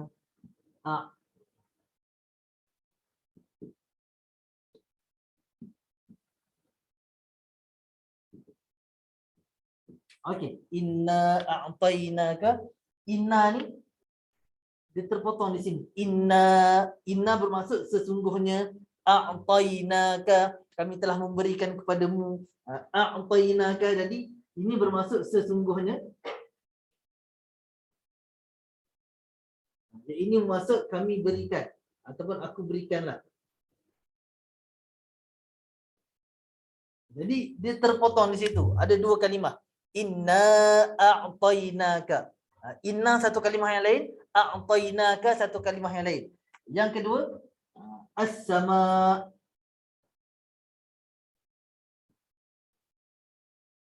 Okey, as-samaa. Bila as-samaa, hamzah ni kena ada dalam kalimah ni. Kalau tak ada hamzah ni, as-sama, dia tak lengkap. Dia tak lengkap perkataan itu. Jadi bila as-samaa, jadi hamzah ini kena ada dalam satu kalimah tu. Dalam kalimah ni hamzah ini perlu ada untuk melengkapkan makna ayat itu. Jadi di sini dipanggil sebagai satu kalimah. Di sini dipanggil sebagai dua kalimah. Begitu juga dengan yada abi lahabin watab. Ataupun kita ambil yang bawah lah. Wa ma adrakamal qari'ah. Di sini. Wa ma ni satu kalimah. Wa ma ni satu kalimah. Adraka satu kalimah yang lain. Begitu juga dengan yang ini. Inna satu kalimah. Anzalnahu satu kalimah yang lain. Jadi inna sesungguhnya. Anzalnahu aku telah turunkannya. Aku telah turunkannya fi lailatul qadr. Jadi di sini inna ini satu kalimah, anzalnahu satu kalimah yang lain. Jadi dua kalimah. Ni tiga kalimah, 4, 5. Jadi kita tengok pada sini. Pada huruf mat ni. Jadi huruf mat dalam satu kalimah yang lain, hamzah ini dalam satu kalimah yang lain. Jadi dua kalimah di sini. Itu yang dimaksudkan dengan mat jaiz munfasil apabila mat dan juga hamzah bertemu dalam dua kalimah. Ataupun dalam kalimah yang berbeza, kalimah yang berlainan. Tapi kalau pada sini as-sama'u, hamzah ini tidak terpisah daripada perkataan yang ini. Jadi hamzah ini termasuk dalam perkataan ini dipanggil sebagai satu kalimah. Mad wajib muttasil. Mad wajib muttasil. Dia akan jadi seperti itulah. Cuma untuk orang kata macam ni kita nak tahu satu kalimah ke dua kalimah dan sebagainya, itu kalau dalam Al-Quran ni dia dah pisahkan siap-siap dah. Cuma kalau kita ambil Quran yang lama-lama ataupun Quran di negara, saya tak ingat negara mana, saya pernah tengok dia rapat-rapat dia punya tulisan dia.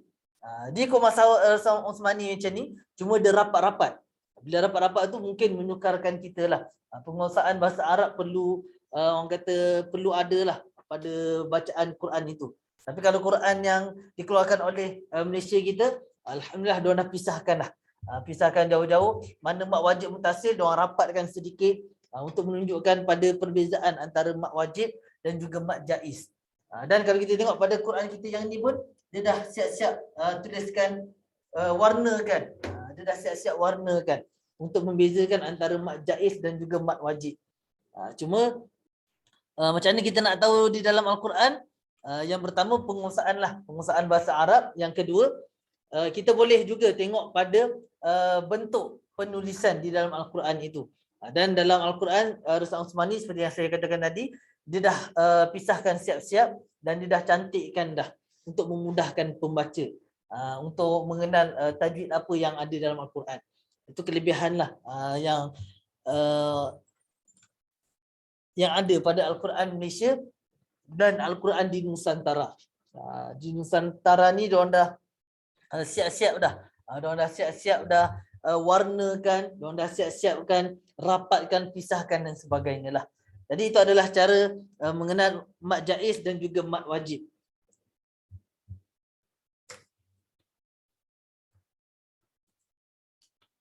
Okey, jadi mat wajib satu kalimah, mat jaiz dua kalimah. Mat wajib satu kalimah, mat jaiz dua kalimah. Bertemunya hamzah dan juga mat dalam satu kalimah, mat wajib. Bertemunya mat dan juga hamzah dalam dua kalimah ataupun kalimah yang berbeza, itu adalah mat jaiz. Jadi dalam slide ini kalimah yang seperti mat wajib tetapi sebenarnya adalah mat jaiz. Nampak macam dia tapi bukan. Itu adalah kalimah yang ini. Haulai ya ayyuha. Kalau kita tengok, dia seakan-akan satu kalimah. Iaitu hamzah, bacaan mad dan juga hamzah ni dalam satu kalimah. Tak terpisah. Haulai ya ayyuha. Ya ini dan juga hamzah dalam satu kalimah. Tetapi sebenarnya kalau ikut pada penulisan bahasa Arab, dia sebenarnya berbeza. Ha tu satu kalimah yang lain, ulai kalimah yang lain. Dan juga bacaan ya ayyuha. Ya satu kalimah yang lain, ayyuha satu kalimah yang lain. Jadi kalau kita tengok pada yang bawah ni, ya ayyuha, ya itu bermaksud wahai. Ayyuha semua. Ya ayyuha, wahai semua. Kalau ya ayyuhalladzina amanu, wahai semua orang-orang yang beriman. Dia akan jadi macam tu. Tapi kalau kita tengok pada penulisan, dia seakan-akan satu kalimah sahaja. Ya ayyuha. Sedangkan ini adalah dua kalimah. Ya satu kalimah yang lain, ayyuha satu kalimah yang lain. Tapi kenapa digabungkan? Di sini disebabkan alif. Alif, jadi digabungkan dengan hamzah. Sebab tu haulai ya ayyuha. Dia gabungkan pada alif dengan hamzah ni. Sebab yang mengeluarkan bunyi adalah hamzah, bukannya alif. Jadi dia gabungkan penulisan. Ini berlaku dalam resam Osmani kita ni lah.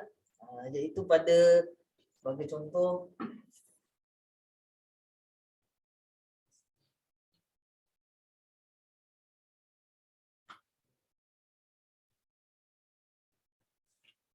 tulisan lama. yang tu ada lagi sekarang juga. Cuma dia digabungkan di dalam penulisan Al-Quran. Yang pangkah ni disebabkan font dalam Word. Dia orang kata dia tak sebiji sama dengan Al-Quran. Jadi dia tulis seperti inilah. Okey, jadi saya minta kepada tuan-tuan dan puan untuk muka surat 421. 421.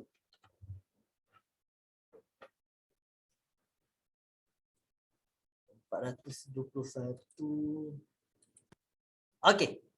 Turji. 420. 425. Untuk senang. 425.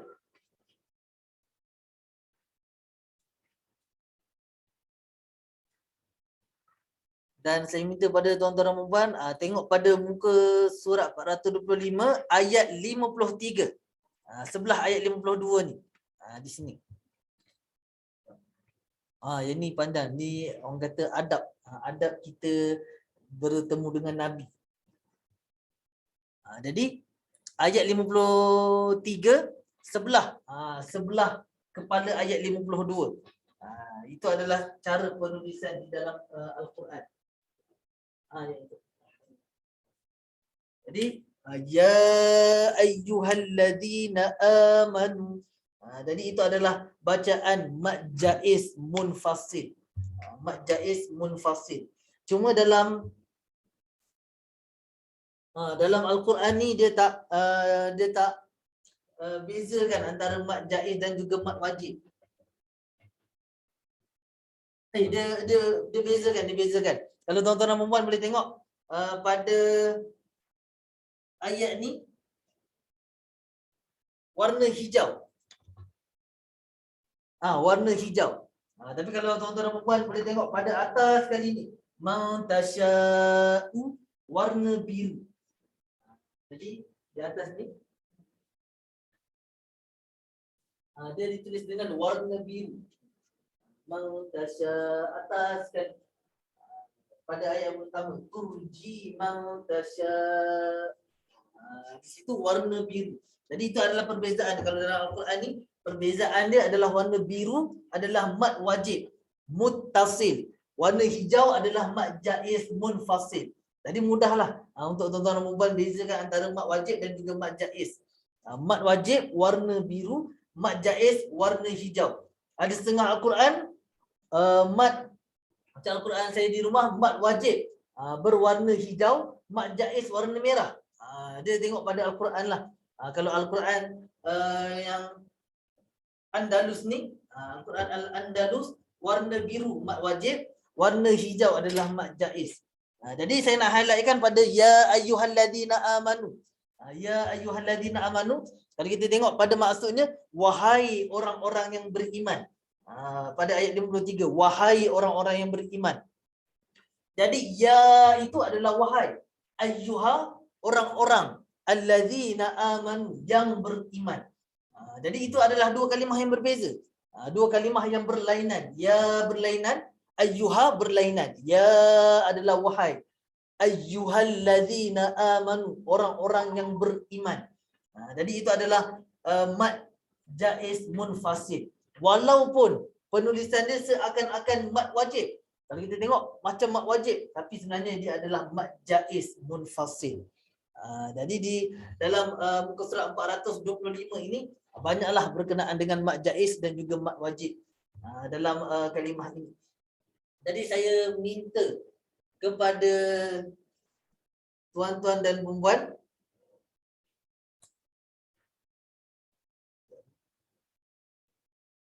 okey, kita baca untuk contoh yang dalam slide untuk memudahkan tuan-tuan dan puan-puan. Okey, yang ini iaitu surah Al-Kafirun. Ini mungkin mudah bagi tuan-tuan dan puan-puan. Untuk 425, kejap lagi kita akan masuk pada muka surat 425. Kita tengok pada mat jaiz munfasil pada surah Al-Kafirun ayat 603. Jadi sama-sama untuk kita baca. Bismillahirrahmanirrahim. Cuba. Bismillahirrahmanirrahim. Qul ya ayyuhal kafirun. Jadi sekali kita sambungkan terus satu ayat. Qul ya ayyuhal kafirun. Qul ya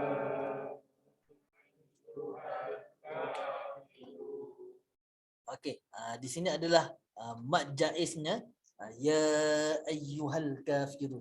Seterusnya ayat yang kedua, la a'budu ma ta'budun. Sekali kita sambung terus ayat 2 ni, la a'budu ma ta'budun.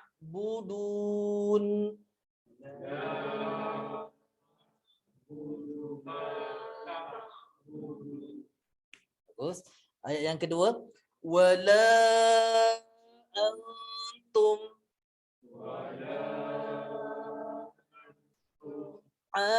abiduna ma a'bud. Ayat yang keempat, wala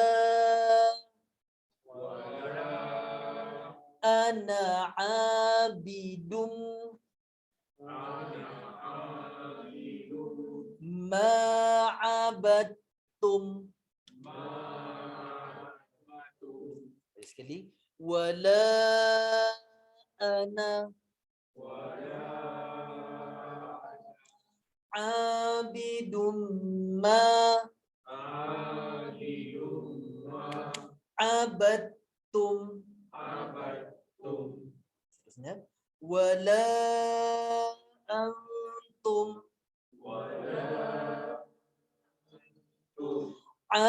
abiduna ma a'bud lakum dinukum waliyadin. Okey, jadi ini adalah mad jaiz munfasilnya, dan ini juga termasuk dalam mad jaiz munfasil. Qul ya ayyuhal kafirun la a'budu ma ta'budun wa la antum 'abiduna ma a'bud wa la ana 'abidum ma 'abadtum ولا أنتم عابدون ما أعبد لكم دينكم ولي دين. Jadi ini adalah mad jaiz munfasil yang berada dalam surah Al-Kafirun. Yang berada dalam surah Al-Kafirun. Cuma surah Al-Kafirun ni tuan-tuan dan puan boleh tengok apabila hamzah dan huruf mad alif berbeza dalam dia bukan dalam satu kalimah, dia kalimah yang berbeza. Jadi di sinilah berlakunya amali mad jaiz munfasil. Mad jaiz munfasil. Okey, yang ini pun sama juga. Muzabzabina. Yang ini banyak jugalah berkenaan dengan mad jaiz munfasil. Jadi saya minta kepada tuan-tuan dan puan untuk ikut saya. Kita baca sama-sama. Muzabzabina baina zalika la ilaha haulai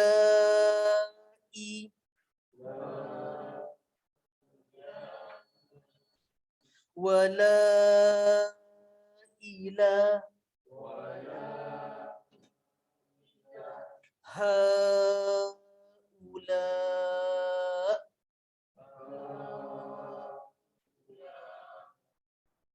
Seterusnya wa may yudlil.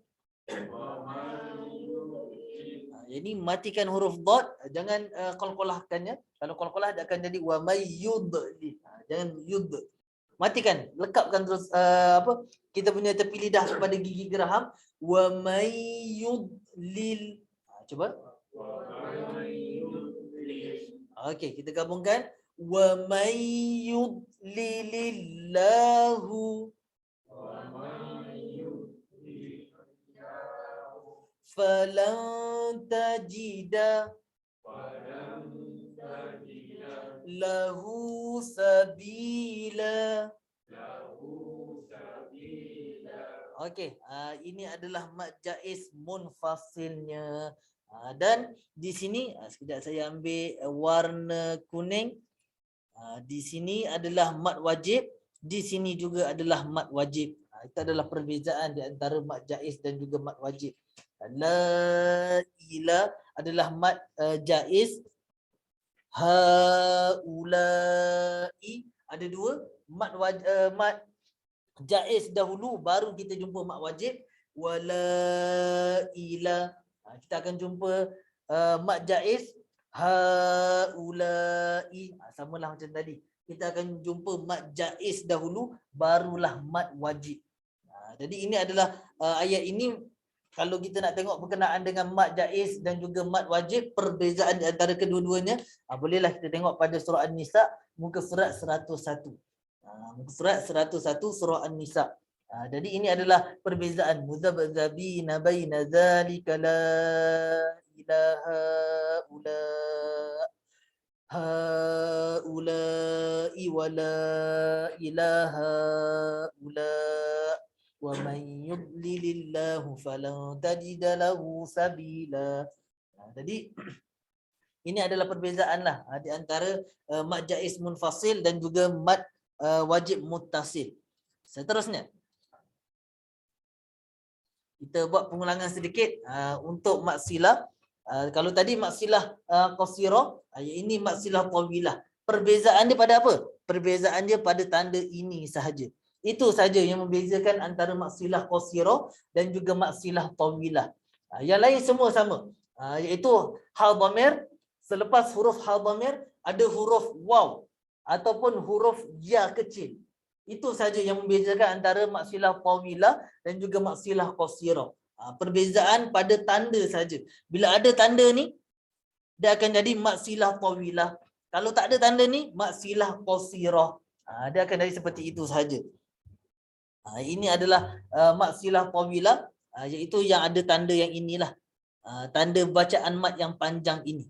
Kalau tak ada tanda bacaan mat ini, dia akan jadi mat silah qasirah. Syarat dia tetap sama, iaitu ha dhamir. Ha dhamir, selepas ha dhamir ada huruf waw ataupun huruf ya yang kecil. Itu syaratnya. Kalau tak ada ha dhamir, dia tidak jadi huruf ataupun dia tidak jadi sebagai mat silah tawilah. Jadi saya minta kepada tuan-tuan dan puan yang terakhir untuk buka muka surat 425 tadi. Muka surat 425 berkenaan dengan contoh mat silah tawilah dan juga mat silah qasirah.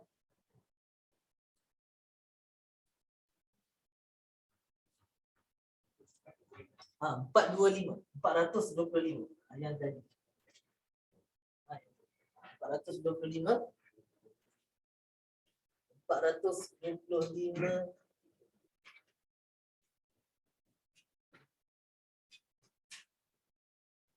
Okey, yang bawah ni. Saya nampak. Di sini pada ayat yang ke-53. Pada ayat yang ke-53 yang panjang tu, iaitu min ba'dihi. Di sini adalah mat silah tawilahnya. Ha dhamir, selepasnya ada kepala ya, dan kepala ya tu atas dia ada tanda mat ataupun tanda bacaan panjang. Itu adalah mat silah tawilah. Dan seperti yang saya katakan, syarat dia apa dia? Syaratnya adalah ha dhamir. Kalau bukan ha dhamir, dia tidak akan jadi mat silah. Kalau tuan-tuan dan puan boleh perasan pada baris 1, 2, 3, 4, 5 yang ini. Dia 1, 2, 3, 4, 5. Yastahyi. Sebelahnya ada juga ya kecil. Tapi di sini tidak dikira sebagai mat silah. Sebab apa? Sebab dia adalah huruf ya, bukan ha dhamir. Kalau huruf ya, dia tidak jadi mat silah. Tak kisahlah mat silah qasirah ke, tawilah ke, dia tidak jadi. Dia hanya jadi apabila ada ha dhamir. Jadi di sini hukum apa ni? Ini disebut sebagai hukum mat asli sahaja. Bukan mat tamkin. Sebab mat tamkin dia kena ada sabdu. Mat tamkin, ya yang pertama kena ada sabdu. Ya yang kedua dah kena dah. Iaitu ya yang kedua mat. Tapi ya yang pertama adalah ya yang berbaris bawah sahaja, tidak bersabdu. Jadi mat tamkin pun bukan di sini. Mat silah pun bukan juga di sini. Sebab bukan huruf ha dhamir. Dan di sini hanya disebut sebagai mat asli sahaja. Begitu juga dengan yang atas dia. Pada baris yang ke-6. Pada baris yang ke-6, fayastahyi minkum. Fayastahyi minkum. Ini juga adalah mat asli, tidak dikira sebagai mat tamkin, tidak juga dikira sebagai mat silah. Jadi mat silah macam mana? Mat silah syaratnya ha dhamir. Iaitu ha yang ini lah. Ha yang ini ataupun ha yang ini. Dan sebelahnya ada waw kecil ataupun kepala ya. Itu adalah mat silah.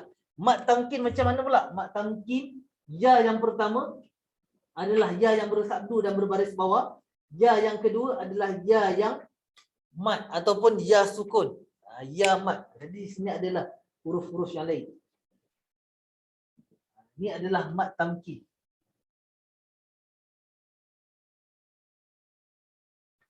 Ini mat silah.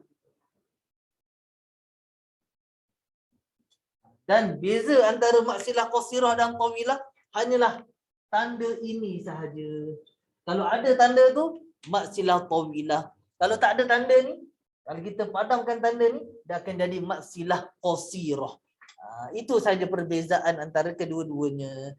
Jadi insya-Allah untuk latihan bagi mat silah tawilah dan juga mat silah qasirah kita akan buat insya-Allah minggu hadapanlah untuk mat silah qasirah dan juga mat silah tawilah.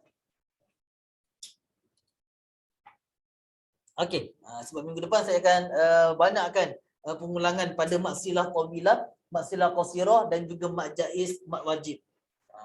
Kita akan banyakkan pengulangan sebelum kita masuk kepada mat lin, mat arid sukun, mat farq dan juga mat lazim. Untuk 4 mat ni mudah saja sebenarnya. Cuma kita akan pergi lebih mendalam lah insya-Allah minggu hadapan. Jadi saya ucapkan terima kasih kepada tuan-tuan dan puan atas kesudian hadir pada kelas kita hari ini. Jadi insya-Allah kita jumpa lagi minggu hadapan insya-Allah.